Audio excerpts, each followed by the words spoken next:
নদিয়ার শান্তিপুরে তৃণমূলের পক্ষ থেকে লক্ষ্মীর ভাণ্ডার প্রাপ্তির সুফল নিয়ে দেওয়াল লিখনের রাতের অন্ধকারে দুষ্কৃতীদের অশ্লীল ভাষা প্রয়োগ, দেওয়াল লিখন কালিমা লিপ্ত করা এবং বাজে ভাষায় মূল লেখা পরিবর্তনের অভিযোগ। তবে দুষ্কৃতির পেছনে বিরোধী রাজনৈতিক দলের মদত আছে বলেই অভিযোগ তৃণমূলের। অত্যন্ত ভিন্ন এবং উত্তেজনাকর চাঞ্চল্যপূর্ণ ঘটনাটি নদিয়ার শান্তিপুর শহরের 18 নম্বর ওয়ার্ডে ঘটেছে। সেখানে তৃণমূল কর্মীদের দাবি, পশ্চিমবঙ্গের লক্ষ লক্ষ মহিলারা উপকৃত মাননীয় মুখ্যমন্ত্রী মমতা বন্দ্যোপাধ্যায়ের লক্ষ্মীর ভাণ্ডার প্রকল্পে। কৃতজ্ঞতা স্বরূপ মহিলাদের উপস্থিতিতে গতকাল মাননীয় মুখ্যমন্ত্রী মমতা বন্দ্যোপাধ্যায়ের প্রতি কৃতজ্ঞতা স্বীকার করেই এই দেওয়াল লিখন করা হয়েছিল।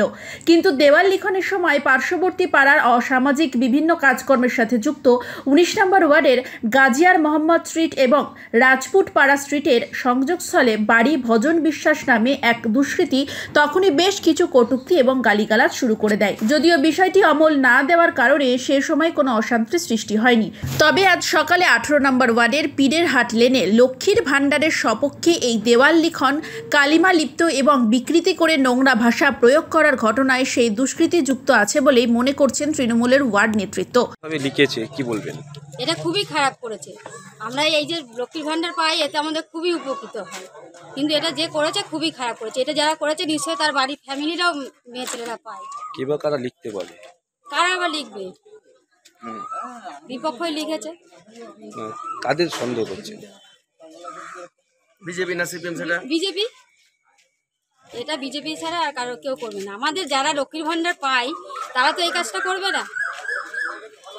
তাদের পরিবারও পায়, তাদের তো পরিবার অবশ্যই পায়, কিন্তু এটা এই যে দিদি যে লক্ষ্মীর ভাণ্ডারে দিচ্ছে নিশ্চয়ই কোনো পার্টি রেখে দিচ্ছে না, এটা কিন্তু সবাইকে দিচ্ছে। একদম।